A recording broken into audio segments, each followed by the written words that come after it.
Hey there. In this video I'm going to talk about some of the simple things that I tell my beginning students.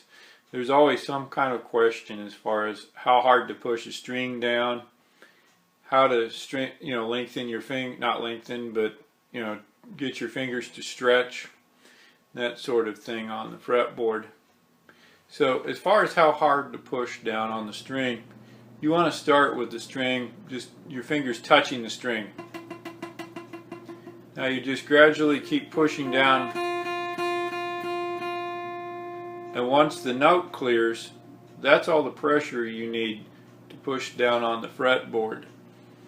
If it takes more than that to really make the note, then there's something wrong with the guitar. Your string height is too high, your neck needs to be adjusted, things of that nature. That even works with the big strings. Just a light touch, and that's all you need. If you push too hard on the fretboard, you run the risk of damaging the ligaments and the tendons in your arm, developing carpal tunnel and other issues like that. An exercise that I like to show my students as far as getting the fingers to stretch is this. I got it from an article Steve Vai wrote back in the early 90s.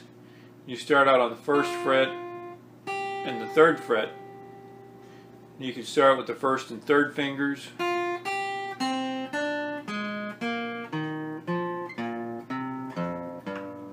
And then you go up the neck with it.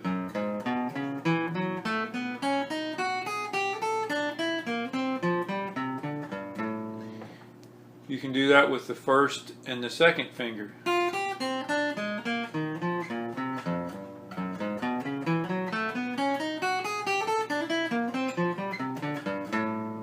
And that's going to help develop that stretch in between the fingers here. You can even do it between the second and third fingers.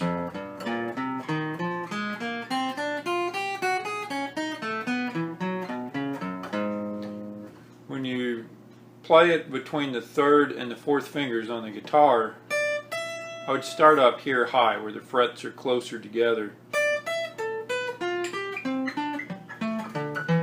and then progressively make your way down the neck. That'll really help loosen up your fingers for stretches and whatnot.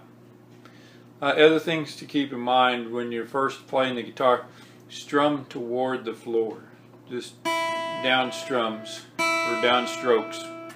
That's the two different terms for it. Later on you'll learn to alternate pick, which is down, up.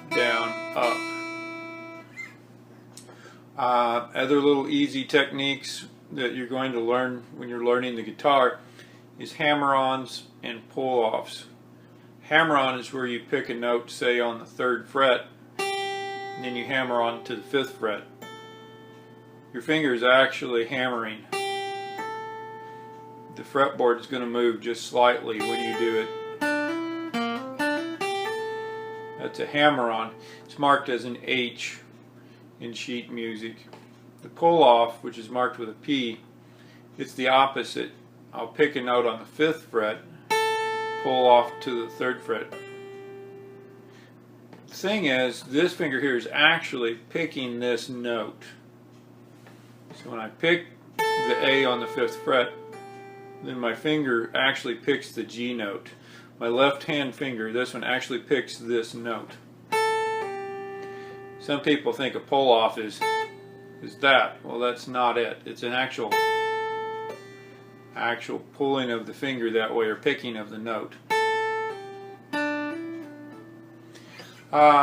Little things, another thing with learning chords.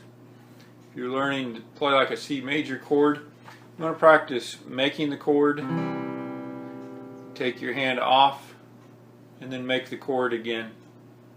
It's a muscle memory exercise. So it's strum the chord, off, on, off, gradually increase the tempo. So anything to do with the chords, it's just simply a muscle memory exercise. So any new chord, when you're learning a chord on my videos, with your teacher, whomever, you want to practice making that chord, take your hand off, make the chord again. Then the other thing to do is to practice switching between the chords. Go, say, from a C to a G. So you just practice back and forth. There's another muscle memory.